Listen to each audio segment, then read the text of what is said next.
আপোনালোকে সোমাওঁতেই দেখিছে আমি শ্ৰদ্ধাঞ্জলিৰ যিখন ফ্লেক্স লগো আছে সেইখিনিতে আমি কেইজনমান ব্যক্তি আমি আগতে খেলা ধূলা কৰি তাতে আলোচনা কৰোঁ সেইখিনিতেই যিসকল বৰ্তমান সেইখিনিত আলোচনা কৰাৰ একমাত্ৰ মানুহ এতিয়া ময়ে জীয়াই আছোঁ আলোচনা কৰা মানুহ দেই এতিয়া বৰণ বৰা আছিল গ'ল আমাৰ বীৰেণ বৰা আছিল গ'ল বানেশ্বৰ দাস আছিল গ'ল তেনেকৈ গুচি গ'লে একমাত্ৰ আলোচনা কৰা সেইখিনিতে আমি যি ৫-৬জন মানুহে আলোচনা কৰিছিলোঁ তাৰ ভিতৰত একমাত্ৰ এই ৫০ বছৰ সোণালী জয়ন্তীটো ৰঙা মাটিবোৰ বৰ সাৰুৱা আমি শৈশৱতে জানিছিলোঁ ৰঙা ৰঙা মাটি য'ত আছে তাতে খেতি বাতি ভাল হয় একেবাৰে ল'ৰালিতে আমি ৰঙা মাটিৰ নিচিনা ফুটবলৰ মহাশিল্প বিহগুৰিত জন্ম দিব পৰা উত্তৰণ ঘটাব পৰা এচাম খেলুৱৈ আছিল ক্ৰীড়াবিদ আছিল যিসকলে তেতিয়াই অনুভৱ কৰিছিল যে ৰঙামাটি ক্ৰীড়া সংঘই অনুভৱ কৰি বৰনামগড়ত ভাগৱতৰ শুভাৰম্ভ কৰাৰ নিচিনাকৈ বৰনামগড়ত সেৱা জনাই ৰঙামাটিৰ গোটেই আমি এই ধৰণৰ সামাজিক কাম কৰিছিলোঁ যে ৭৯ বা ৮০ চনৰ পৰাই আজিৰ তাৰিখলৈকে ৰঙামাটি ক্ৰীড়া সংঘৰ প্ৰথম বহাগৰ যিটো কাৰ্যসূচী যে বৰনামঘৰৰ পৰা তেখেতসকলে বন্তি প্ৰজ্বলন কৰি আনে আজিৰ তাৰিখলৈকে কিন্তু মই নিমন্ত্ৰণ পাওঁ বা মই তাত উপস্থিত আছোঁ এইটো আচলতে মোৰ কাৰণে আচলতে গৌৰৱৰ বিষয় যে মই আমন্ত্ৰণো পাওঁ আৰু মই তাত উন্মোচন হৈ লওক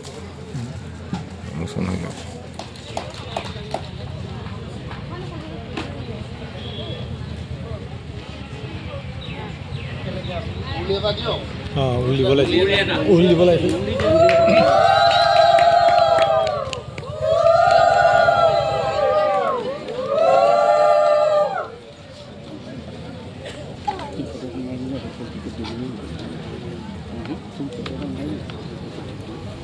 কথা যেতিয়া বিহু বিষয়ে দুই এষাৰ ক'ম বুলি আহিছিলোঁ আহি যেতিয়া মই এই পাকটো দেখিলোঁ এইটো জ্যেষ্ঠসকলে মৰা মটক সম্প্ৰদায়ৰ লগত সম্পৰ্ক থকা এটা পাক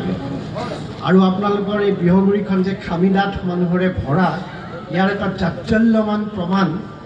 বহু বছৰ আগতে কুশ শৰ্মা নামৰ তেজপুৰ এগৰাকী বিশিষ্ট ব্যক্তি তেখেত তেজপুৰ অভাংসা সভাৰ সম্পাদক আছিল আৰু মোৰো সৌভাগ্য যে এদিন সেই অনুষ্ঠানটোৰ আজি মই এদিন সম্পাদক আছিলোঁ আৰু আজি সভাপতিৰ পদত আসীন হৈ আছোঁ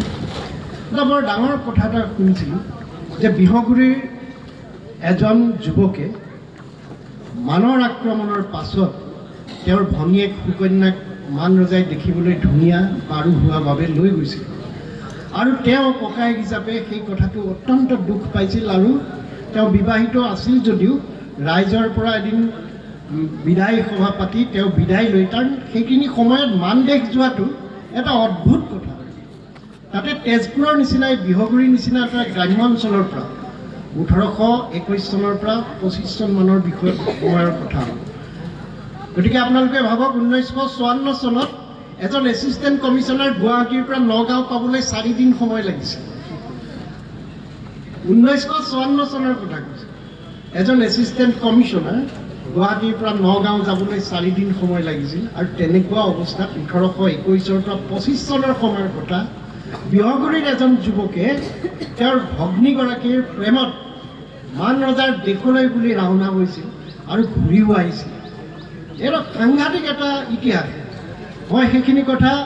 যোৱাবাৰ ভালুকেখোৱাত গৈ কথাখিনি অকণমান আৰম্ভ কৰিছিলোঁ কিন্তু তেতিয়া মই কথাটো ক'ম বুলিও ভবা নাছিলোঁ কিন্তু আজি আকৌ এই পাকটো দেখি পেলাই সেই কথাখিনি মনত পৰিল যে মটক সম্প্ৰদায়ৰ মানুহ ইয়ালৈ ১৭৭৬ খ্ৰীষ্টাব্দতে অহা হ'ব লাগিব গতিকে বিহগুৰিখন কিমান এটা গাম্ভীৰ্যপূৰ্ণ অঞ্চল ইমান দূৰ খাপ খাব মই নাজানো মোৰ মনত পৰাৰ কাৰণে এফাকি কবিতা গাব খুজিছোঁ এই মই কোন এই মইটো তেওঁ প্ৰতিষ্ঠা কৰিব খুজিছিল মই মানে তেওঁ অসমীয়া আহি এই গহপুৰত আছিলগৈ তাতে গৈ অসমীয়া ছোৱালী বিয়া কৰালে অসমীয়া হৈ গ'ল তাতে পাতে অসমীয়া হৈ গ'ল এনেকৈও অসমীয়া হ'ব পাৰে জাহাজ চলিছে আপুনি এই কথাটো এই যে আমাৰ প্ৰথম যিখন আলোচনী অৰুণোদয়ত পাব সেই কলিকতাৰ পৰা কেনেকৈ জাহাজবোৰ আহিছিল কেনেকৈ শদিয়াৰ পৰা ধুবুৰী হৈ গোৱালন্দ হৈ ইংলেণ্ড গৈছিল আৰু কেনেকৈ আমাৰ জাহাজ ঘাটত সেইবিলাক এই যে TBR ৰেল চলিছিল এইবিলাক কুশলৰ কাৰণে চলিছিল কিন্তু আমাৰ সৌভাগ্য যে কুশলৰ কাৰণে ৰেল লাইন চলাওঁতে আমাৰো ডেভেলপমেণ্ট হ'ল TBR ৰেল চলিছিল আৰু সেই TBR ৰেলত চাহ বাকচবিলাক আমি এই নদীৰ পাৰত আনলোড কৰিছিলে জাহাজঘাট বুলি যিটো তেজপুৰ বিখ্যাত জেগা সেইফালে জাহাজবোৰ চলিছিল আৰু সেই জাহাজ এই শদিয়া তাত বিষ্ণুৰাম ভাই এটা গান গাইছে সেই গানটো এনেকুৱা আছিল মোৰ আজি সত্ৰীয়া আবেলি হোৱাৰ কাৰণেহে মনত পৰিছে কথাখিনি কাশী আমাৰ মাটি আমাৰ নিদিও আমাৰ ধান প্ৰাণ গ'লেও জান গ'লেও নিদিও আমাৰ মান কাৰণে পাণ্ডাসকলক আমি নিদিও এইবিলাক অসমৰ ভূমিপুত্ৰ কছাৰী সম্প্ৰদায়ৰ মানুহখিনিৰ মাটি এই কথাবিলাক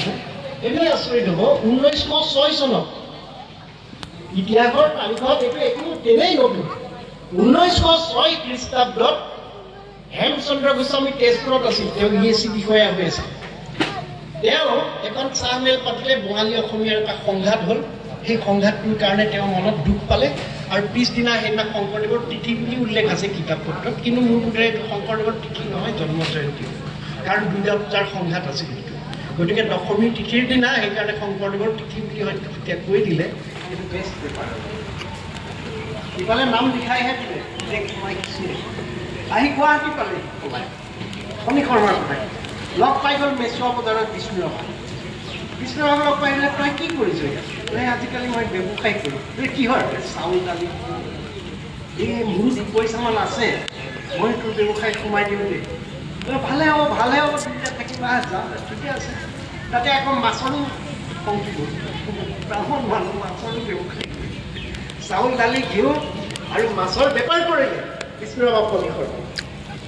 তাৰপিছত তেনেকুৱাতে দুইজনটো খতৰনাক খেলুৱৈ খনিকণা ৰং পঢ়িবই ইমান সুন্দৰ কথা আছে পঢ়ি ইমান টেষ্ট পাব আৰু এইবিলাক ডাঙৰ পণ্ডিতে কৈ গৈছে যে খনিকণা নত সূৰ্যই নহয় তেওঁ নত সাহিত্য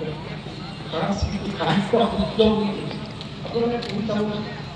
ইমান ধুনীয়া মই ভাবোঁ এইটো মই সাহিত্য সেইকাৰণে নিশ্চয় বেয়া নহয় মই অসমীয়া ভাষা ৰঙামাটি ৰঙালী বিহু সন্মিলনৰ সোণালী জয়ন্তী যুৱ প্ৰজন্ম হিচাপে অনুভৱ কেনেকুৱা হৈছে তোমাৰ প্ৰথমবাৰৰ কাৰণে 50 বছৰ গৰকাৰ আমাৰ সোণালী জয়ন্তী বৰ্ষৰ অনুষ্ঠান সফলমানিতভাৱে গোটেইবিলাক ৰাইজ মিলি পেলাই ধুনীয়াকৈ পাতিছে আজি আমাৰ মেইন অনুষ্ঠানটো আমাৰ এয়া স্মৃতি গ্ৰন্থৰ দ্বাৰা অনুষ্ঠান হৈছে আমাৰ অনুপ ছাৰ আমাৰ লগত সদায় জড়িত হৈ আছে আমাৰ যুৱ প্ৰজন্মৰ নিৰুৎপল আছে নিৰুৎপলো কৈ দিয়ক কিবা কেনেকুৱা লাগিল আজি নহয় 6টা দিন পাৰ হ'ল আজি অন্তিমটো দিন বিশেষকৈ 6টা দিনত ভালেই লাগিলে আপোনাৰ ইয়াত খুব উলহ মালহে ৰঙালী বিহু উদযাপন কৰা হৈছে বিষয়ববীয়াসকলো বহুত ব্যস্ত হৈছে আজি শুভাংকৰ আপোনাৰ স্মৃতি গ্ৰন্থখনৰ অনুষ্ঠানৰ উন্মোচন কৰা হৈছে সাংস্কৃতিক বিভাগৰ নীলাকাশ আছে আহিব অনুপ ছাৰ আৰু বহুত মানুহ হ'ব কিন্তু বানজি সাংস্কৃতিক অনুষ্ঠান আছে নীলাকাশ দাৰ গীতৰ ভৰাইটি আদি মূল সাংস্কৃতিক সন্ধ্যা আছে সকলো ৰাইজক নিমন্ত্ৰণ জনালোঁ আহিব আজিৰ পৰা সোণালী জয়ন্তী বৰ্ষ কাইলৈ আজিতো শেষেই হ'ব সামৰণি আজি সামৰণি অলপ দুখ লাগিব চাগে দুখ লাগিব কাৰণ ইমান দিনৰ মূৰত মোৰ মানে জন্মৰ পৰা আজিৰ দিনটোৱে মই মানে ভাবিছোঁ এইকেইটা দিন মোৰ কাৰণে মানে চিৰস্মৰণীয় হৈ ৰ'ব চিৰস্মৰণীয় হোৱা এটা মুহূৰ্ত হয়